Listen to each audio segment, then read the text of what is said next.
So if they don't do a credit check at renewal, that's fine, but that's on the bank then. So even though it's a CMHC insured mortgage, the risk has now moved to the bank, and the bank is just because of the moral hazard that the CMHC has created. I think they know all this. They must know all this because there's some smart people working at these banks. But yeah, I've sold homes in the past after the last downturn, which again we got off easy on, that were through CMHC. And as you stated, like the bank has a small window, so the bank has to try to recover what they can recover, and if they can't, then they pass it off to CMHC. But I think it's like 3 months or something. It's not a long time. They have to try to recover what they can, and then of course they have to pass it off to CMHC.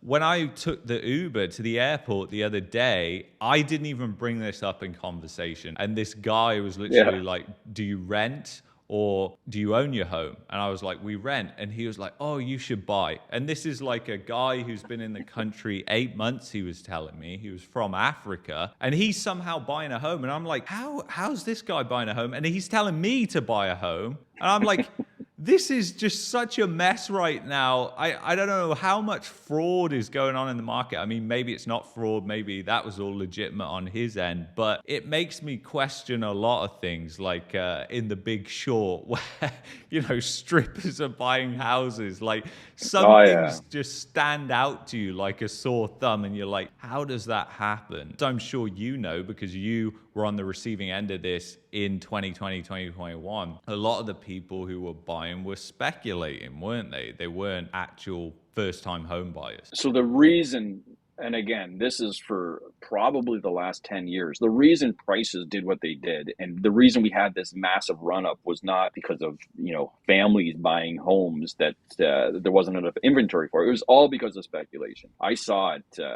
It was just people who were just buying homes. The developers and the builders, they didn't even want to talk to family. The families, because the families go to the builders' offices and they say, well, can I paint it this color? And can I have, this room here? And, it's going to take them like 3 hours to sign the contract. So, and this is not just some conspiracy theory that I'm making up. This was very common. I have emails. They would target realtors and they would say, bring your investor clients. We have a release date on this date. And it would be investor only VIP pre-releases of sales. God. And this is not just one, but this is like majority of builders and the majority, probably all of the condo builders. So of course, an agent, and they had these agents that specialized in these, pre-construction projects, and they would meet their clients there, hand the builder a business card. This is my client. They'll take a 2-bedroom or 3-bedroom. The builder would literally take them 10 minutes to sign this person up, and we'll see you in whatever, a year to 5 years, depending if it's detached or condominium. They usually didn't have to get to the point where they had leftover units, but if they did, then they would put it out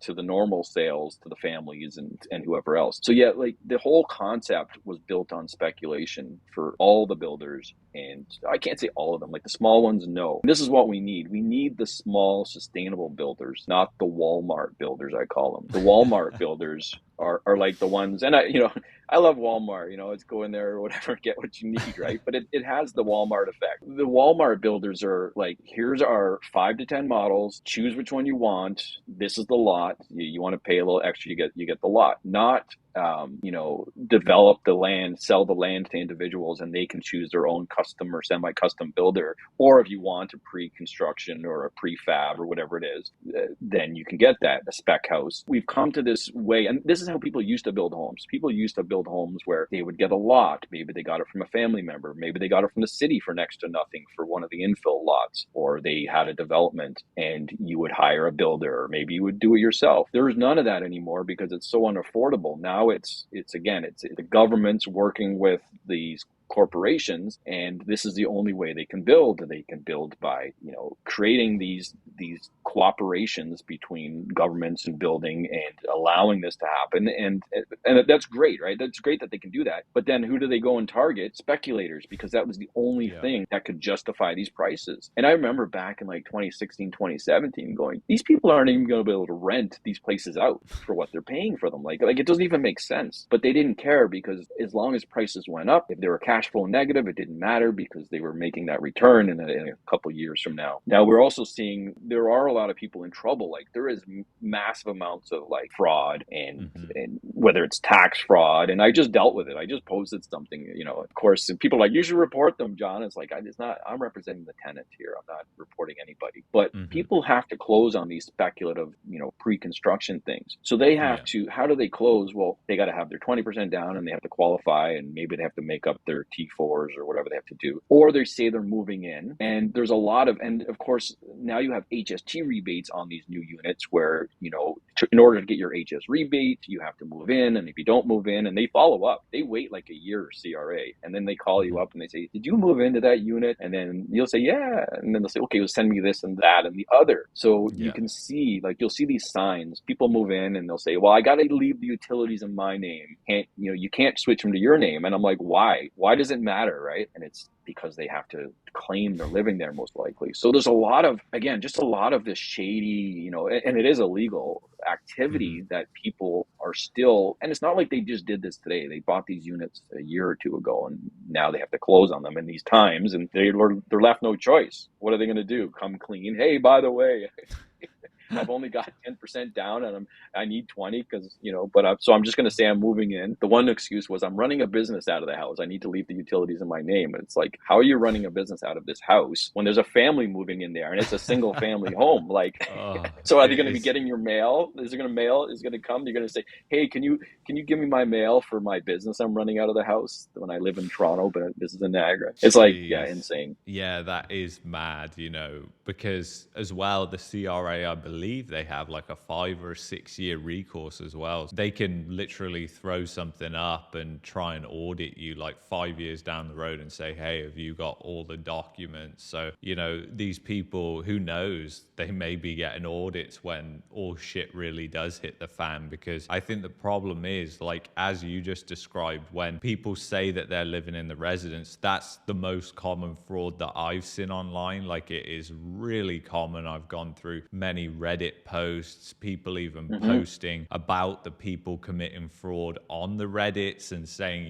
this is just ridiculous. Like, Canada's in its 2008. And I've done videos on all that. Obviously, the mortgages, the risk is completely mispriced then by the bank. And the banks, they might know behind the scenes. I doubt it. They're probably just going to plead ignorance to it. They're pricing that as an insured mortgage. The person is living there, because if the person's living there, there's less chance of that person defaulting. If it's their second residence, there's more of a chance. So I think people don't realize that when you have that kind of malinvestment going on and that kind of fraud going on, your banking system isn't stable anymore at all, because suddenly all these mortgages, they may be insured by the government, but somebody through my channel reached out to me who used to work on the insurance end of the CMHC, so creating these insurance policies. And she said it's not as easy as you might think, and she educated me on a lot of different things, and saying, like, if the bank wants to claim against one of these insured mortgages, there's only a certain window that they have to claim. There's a lot of due diligence that they have to prove, which they might necessarily not have, because a lot of the banks, when they're renewing, they're not even doing credit scores. So if they don't do a credit check at renewal, that's fine, but that's on the bank then. So even though it's a CMHC insured mortgage, the risk has now moved to the bank, and the bank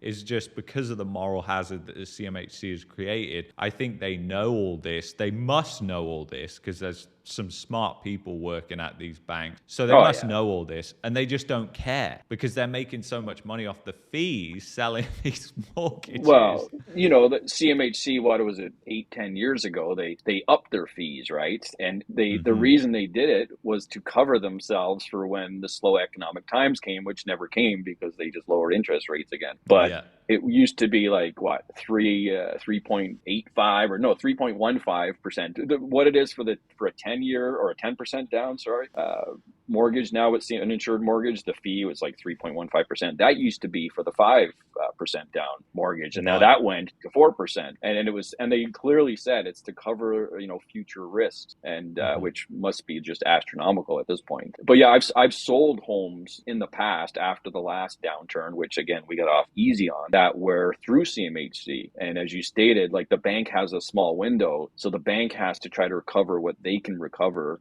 and if they can't, then they pass it off to CMHC. But I think it's like 3 months or something. It's not a long time. They have to try to recover what they can, and then of course they have to pass it off to CMHC. CMHC takes pays them so they don't take the loss. Actually, the banks Yeah. have it easy. The banks with CMHC, this is the greatest thing. When the banks, they don't care if you move in or don't move in, if you Yeah. claim you're moving in or whatever. They don't follow up.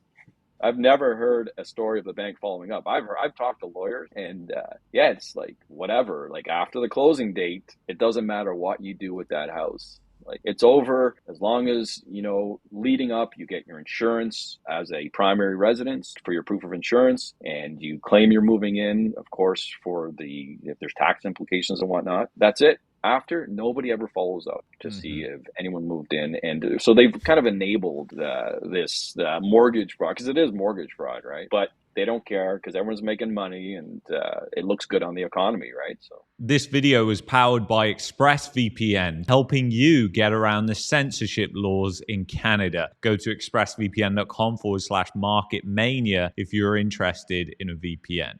Well, yeah, exactly. And I've heard from the inside of the banks what goes on there. There's incentives for people to just look the other way if they see something coming through compliance that looks dodgy. The managers encourage it. I mean, one guy I spoke to was saying that a guy got fired because he was red flagging too many mortgages. I mean, just what kind of environment is going on at these banks? I mean, it just baffles me, but I guess at some stage we're going to see what has been going on there, because the amount of fraud, it must be astronomical. And people say that I underestimate it because we're probably at the peak of fraud, at least according to Equifax and the other credit bureaus. They think we're at I would hope the so. peak. Yeah, I would hope Yeah. so. And I would probably think it's around 20% at least, which I think is just insane. I think that's like double what it was during 2008 in the global financial crisis in the US. What's going to happen? Here's a question, and I haven't got an answer for it yet from anybody. What happens when these negatively amortized mortgages, right? Usually when you have a mortgage, you have a 25-year amortization. After 5 years, it comes up for renewal, and you just sign. You don't need a job. They just send you a thing Yeah. in the mail or an email or whatever it is. You just sign the thing, and there's your rate. You don't have to requalify or anything like that. Of course, Yeah. now it's the issue. That's why the Freeland and stuff is getting involved for talking about the requalifications, right? So Yeah. what's going to happen Yeah. when these mortgages come up that are like 70 years and 80 years, which is not uncommon, because they've just put the principal and interest payments now, which actually not even covering the interest payments, they're putting them into amortization. They're putting dollars into years is what they're doing for now. But when that comes Yeah. up for renewal, they're going to say, oh, by the way, you now owe this much, which is going to be probably more than you paid or the more than you initially started with. Yeah. And you need to requalify. You're going to have to requalify. And now they're going to probably eliminate the stress test for existing homeowners. But again, Mhm. these existing homeowners are existing speculators and investors too, right? These aren't just Yeah. families that this is happening. So are they going to give breaks to everybody? If Wow. it's not your primary residence, do you get a break also? Here you go. You don't have to qualify. Meanwhile, everyone else has to qualify with stress tests when they're buying a home, but because you can't afford yours and you can't just sign, so nobody can sign on the dotted line. Yeah. Again, majority of people would either sign on the dotted line or they would shop for a better rate, when renewal comes up. But now you cannot sign on the dotted line, so everybody is going to have to requalify. So just that alone, knowing that not everyone can requalify, like some people might not have a job, or they might not have their, I don't know, fraudulent paperwork ready, or whatever the case may be this time. And now instead of just people signing, you have to requalify. It's Yeah. like you're shopping around for a new rate, right? So everybody's getting these new rates, and I just want to know how's that going to translate into reality. And I think Mhm. this is what they're so worried about, because this is just me me here who's thought about this. Yeah, I'm pretty good with numbers, but I'm not in the mortgage industry and I don't work for the government. And of course, they're scared. This is why they came out with these measures last week about requalification on renewals, because people, why, like, people don't need to requalify on renewals. Normally, you sign the paper. You don't even live in the country. I don't even have a job. It doesn't matter. Sign the paper. As long as you're not changing anything, you go on with your life. Yeah, your rate changes, but that's about it. So they're scared. They're very worried. And it's not because of house prices or anything like that. It's because of that situation. All these the requalifications, like all these, 1.1 million people, how many of them have these fixed payment or negatively amortized things? So what is it, 30% or something of them? So you got 300 to 400,000 people just in 2024 that have to requalify at these huge rates, and they're probably not going to be able to do it, and they're worried. I mean, John, think about it as well. When you think about those negatively amortizing, most of those mortgages were took out during the pandemic. So like most of those people, they may have took that out at an 80% loan to value ratio, and because of the negative amortization, it's now at 100% when they come to renew. So they now owe 20% again for the house. So they have to either do a lump sum payment or refinance it over a longer period of time. But if they're already at 30 years, they can't go any longer than that. So they're completely in a mess because they're either facing a lump sum that they can't afford, or they're forced onto the market, or it's foreclosure, power of sale, whatever it is. So there's a huge risk with that. That's why I brought up that Obama loan modification, because I have a feeling the government of Canada is just so pandering to people and these investors as well. I have a feeling that they might try something like that, where they say, okay, if you can prove that you're in economic hardship or whatever, because they've been following the exact same playbook the whole time pretty much as 2008. I mean, it's like everybody's just expecting everything to be fine. It's Canada, so nothing's going to happen, right? It's just going to be fine. It's just... You can see the stress, right, on the government too, right? Like you can see it in like Freeland when she was on some interviews with, CBC and whoever else. And you could see the stress in her. You could actually see her, like, whenever she's done, I don't even know what she's doing. Like, but this is all stress related, I'm guessing, right? What do they call it? Twitching, bobbleheading. I don't know what it is, but it's something's wrong there, and I think it's just the job, the stress from the job. It would be a stressful job, mind you, but I would do it. No. So, but it's kind of crazy. Well, John, thank you so much for coming on here. It's been a fantastic chat, and I really want to have you back on. Maybe we'll make this more of a regular thing. Are there any other things that you want to add before we wrap it up here? Yes, this video has been sponsored by Flynn Real Estate Inc. No, I'm just kidding. I don't promote, like, I'm not one of these realtors that go around and promote my services. It's just, people want them, they want them, and that's how it is.